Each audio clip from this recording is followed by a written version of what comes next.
আল্লাহ তাআলা বলে কুলু ওয়া তামাত্তাউ কালিলান, এই নাফরমান কিছু সময়ের জন্য দুনিয়ার মধ্যে খা, ভোগ কর, ইন্নাকুম মুজরিমুন, কিন্তু মনে রাখিস তুই কিন্তু নাফরমান, তুই কিন্তু পাপী, আমি কিন্তু তোরে ছাড়বো না।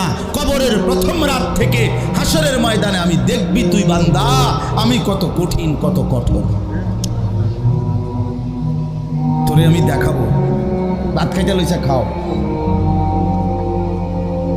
ভাত খাইতে লইছ খাও বান্দা, এখানে আটকামু না, এখানে আমি জানোয়াররাও আটকাই না, আমি জন্তু জানোয়াররাও খাইতে দেই, তোরে দিতাম না কেন বেটা, খা বেটা।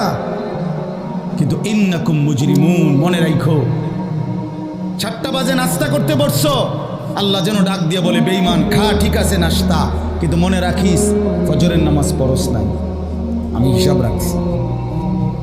রাত 10টা বাজে খাইতে বসছো বেঈমান, ঠিক আছে খা, কিন্তু মনে রাখিস এশার নামাজ পড়ো নাই। ঘর করলা, ফার্নিচার বানাইলা, ঠিক আছে থাকো, তো মনে রাখো এগুলো সুদের টাকা, এগুলা কাস্টমারে ঠকাইয়া মিথ্যা বইলা ওজনে কম দিয়া ওই টাকা আমি জানি, আমি বান্দা দেখব।